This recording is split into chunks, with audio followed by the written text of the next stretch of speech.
थी अपना घर द्वार सब कुछ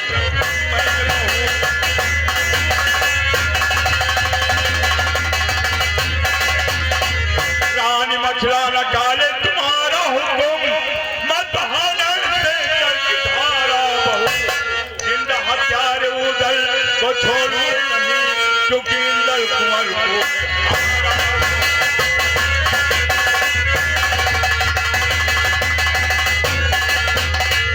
स्वामी अब मैं क्या करूँगा?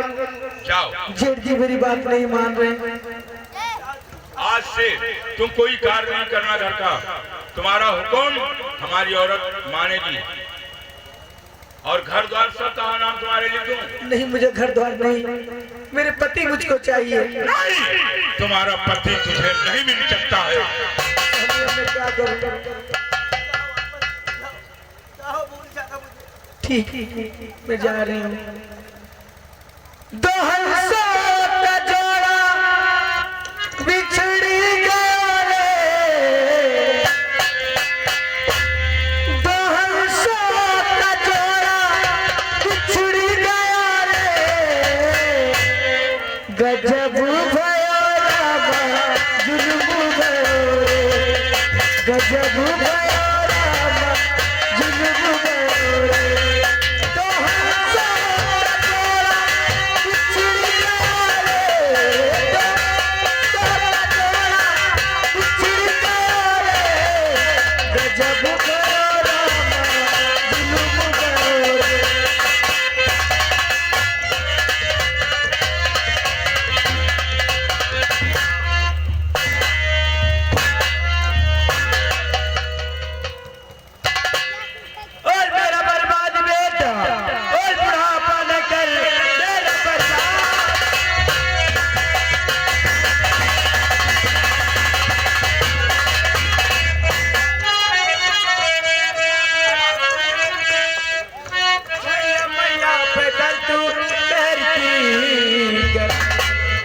मेरे कहने से दे छोड़ मुदल को तू, उसके बदले मेरा काट लेता।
सकता हुआ किस तरह से करूं लाली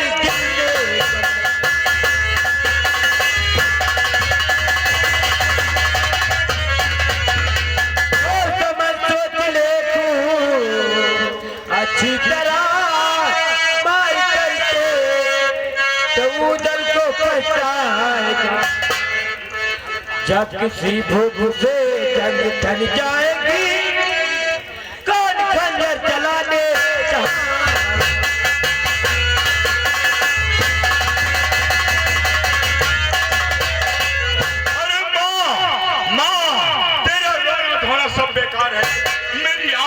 खून सवार माना कि तू मेरी माता है लेकिन पुत्र के शौक में लाचार और बेटा मैं उदल के प्राणों की भीख मांगती हूँ आपसे दामन पकड़ के तू उदल को छोड़ दे लाल। लाल मान ले अपने माँ का कहना, जिद न कर, जिद से कुछ न हाथ आएगा, और मारने से उदल को क्या लाल इंदल मिल मिलकर हमारे साथ में ना बचेगा, मौत इसकी लिखी हमारे। बेटा उदल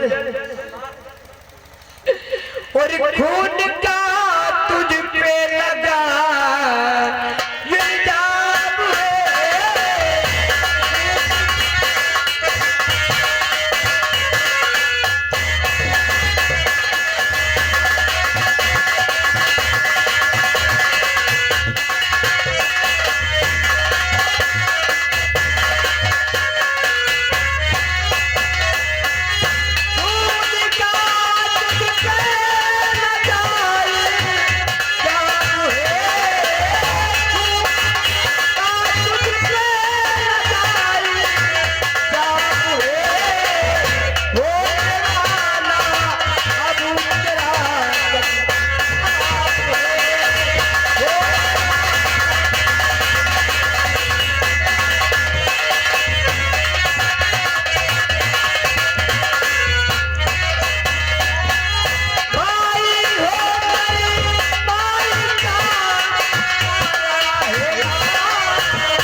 बेटा फेंक दे खंजर, तोड़ दे जंजीर को, हुक्म माता का यही उठा ले सब चीज।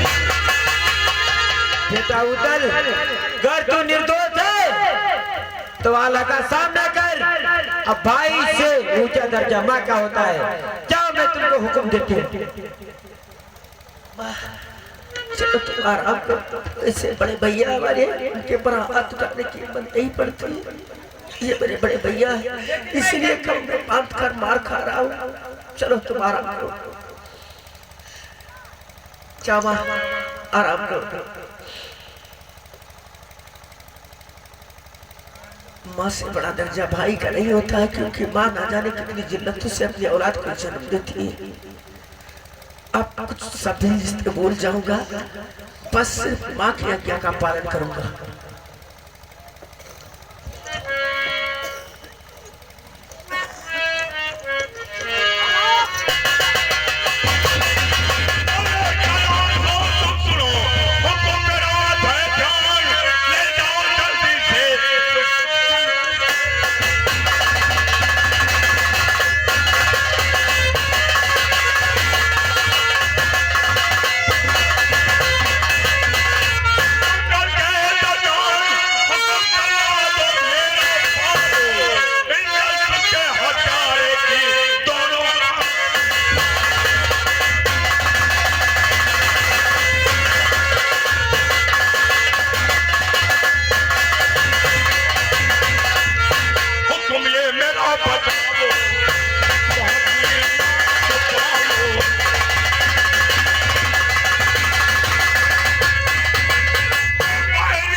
दुनिया से चला जाऊंगा, तुम्हें दोबारा दुनिया में भैया कहने वाला कोई नहीं मिलेगा। लेकिन मेरी एक आखिरी फरियाद सुनो। क्या कहना चाहते हो?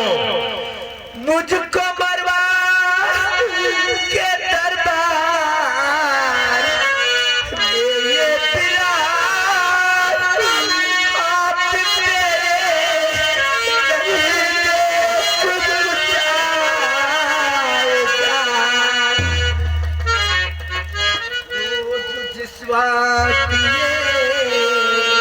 साथी हो जाएगा, रोएगा तू बलबल के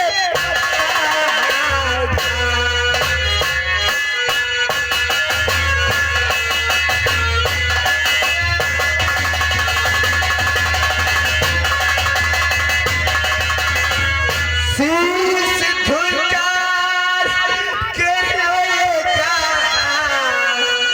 चिल्लाएगा, अश्क आंखों से दिन रात तड़काएगा। मेरे परवाने से मेरे भैया सुनो, कुछ नहीं दल तुम्हारे तुम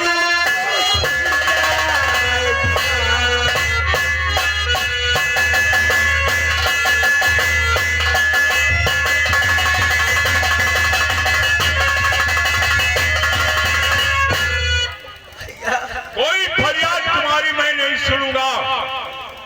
तेरी सूरत देखना मुझे पाप है।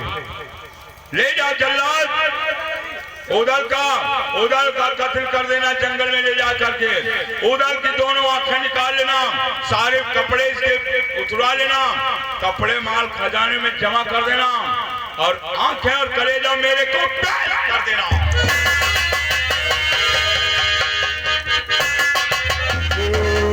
खता तेरा चचा है आज मारा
जानते हो कि कत्ल करने के लिए तुमको इस भरे जंगल में लेकर आए हो, लेकिन आपसे थोड़ी बात कहना चाहता हूँ।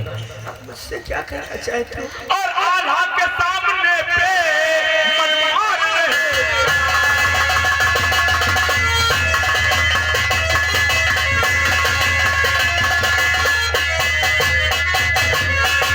आल्हा के सामने पे मनमार रह गया, करके खून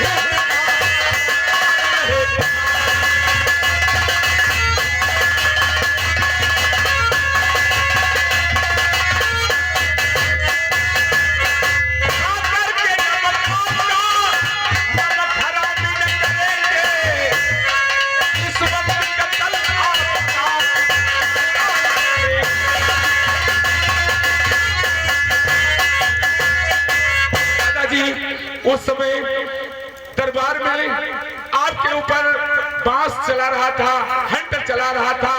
दादाजी की बात को यदि कोई उल्लंघन करता तो वो जान से हाथ धो जाता, इसलिए वहां पर उनका अधिकार था जो तुम्हारे शरीर पर हम लोग वार कर रहे थे। आज यहाँ पर किसी का जोर नहीं है, सिर्फ मेरा अधिकार है। जो कुछ हम करेंगे वही होगा। अब ऐसा करो दादाजी, हम आपके हाथों का नमक खाए हैं, यदि आपके ऊपर वार करेंगे तो हम संसार में कहां पक से जाएंगे। इसलिए ऐसा करो, ये सब वस्त्र उतार दो और तुमको हम छोड़ देंगे, मारेंगे नहीं। लेकिन अगर बड़े भैया आके और कलेजा मांगेगी फिर क्या करोगे? दादाजी इस बात की तुम फिक्र न करो, हमें बातें बनाना बहुत आता है। इसी जंगल में घुस करके शेर मिर्जा को मारकर आंखें कलेजा दादाजी को हम दिखा देंगे। उन्हें ये संतोष हो जाएगा कि अब दुनिया में उदल कहाँ है, वो तो खत्म हो गया।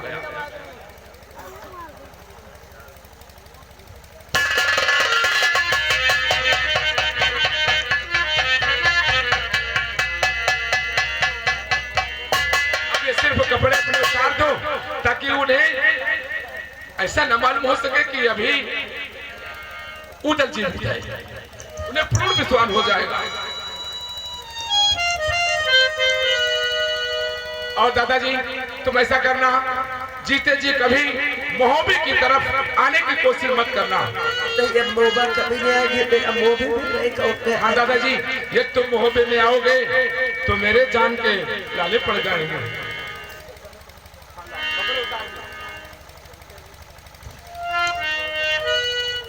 और जाते जाते हमसे बातें बता करके जाना कि यहाँ से जाओगे तो कहाँ जाओगे। ये कभी वक्त पड़ जाएगा तो हम आकर के तुम्हारी मुलाकात भी कर सकते हैं। आज उनके पर इतना क्रोध सवार है, क्रोध शांत हो सकता है तो मुझसे कहे लाओ उदल को हमारे सामने हाजिर करो, तो हम दादाजी तुम्हें कहाँ पाएंगे।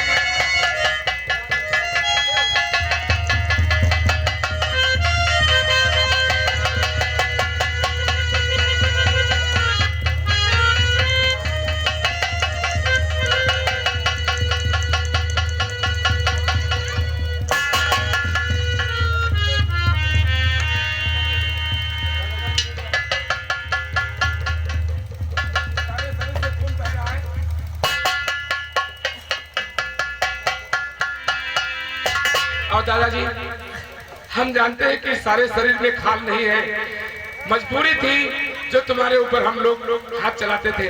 अब ये मुझसे बता कर जाओ कि यहाँ से जाओगे तो कहाँ जाओगे। देखो अगर कभी भी तुम पर कोई आवश्यकता पड़े तो तुम हमारी ससुराल नरवलगढ़ को चले आना। ठीक है दादाजी, मैं वहीं पर मिलूंगा। नरवलगढ़ में मौजूद मिलोगे जी हाँ, और मोहब्बी की तरफ मुड़ करके तुम्हें नहीं देखना है। कभी नहीं देखूंगा। जाओ ये दादाजी। बात तुम्हारे और हमारे अलावा कोई नहीं जानेगा। हाँ दादाजी, हमारे तुम्हारे सिवा और तीसरा कभी नहीं सुनने को पाएगा। ठीक है जाओ, मैं चला जाऊंगा। चलो तभी वापस नहीं आया। खुश रहो दादाजी। जल्लाद। हाँ दादाजी, उदल का आखिर करेगा पेश करो। उदल का काम तमाम कर दिया, लेकिन दादाजी एक बड़े अचंभों की बात हो गई। वो कौन सी अचंभो? जिस समय हम उदल का कत्ल किए और आंखें कलेजा निकालने लगे, उसी वक्त ना जाने कहां से एक ऋषि राजा पहुंचे। उसने कहा ए मूर्ख, ये उदल बेगुनाह है, इसके कोई खता नहीं है, तूने एक निर्दोष व्यक्ति का कत्ल किया है। तो हमने कहा बाबा हमारे सामने मजबूरी थी, हम किसी दूसरे के कहने से कार्य किया है। तो कहने लगे बच्चा जाओ, तुम्हारे सिवा यदि कोई आंखें कलेजा एक कपड़ा देखेगा तो ताउमर वो अंधा हो जाएगा। न मानो तो देख लो, बात मत कहना कि उल्टा संसार में जिंदा है, देख लो। नहीं जल्लाद, हम आंखें और कलेजा नहीं देख सकता हूँ, वरना कोई महात्मा की बाल लग सकती है, मैं हमारे नेत्र चले तो दादाजी तुम्हें विश्वास है पूर्ण कि उद्दल अब दुनिया में नहीं रहा? हाँ विश्वास है। हाँ, न मानो तो अभी देख सकते हो। नहीं, ये आंखें और कलेजा कुत्तों को खिला दो और कपड़े बाल खजाने में जमा कर दो। ठीक है दादाजी, ले जाओ।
मैं आपसे बात करना चाहता हूँ।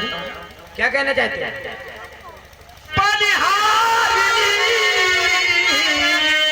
कर के आया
पानी ले जाए थे, महारानी के पानी भरी थे, हम तुमका काय पानी पियाई दी और पानी पीवन के लिए चारों रात आगे और हट जागे से मुझे हो रही।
बताओ उधर है उधर जो ने दिन नरवा नहीं है नाव कहो सुने हुए उदल क्या सपने में है उदल है तो नहीं है आओ नहीं अरे अब को सुने हो ना मुझसे सुनो मेरी बात तो पहले गौर से सुन लो।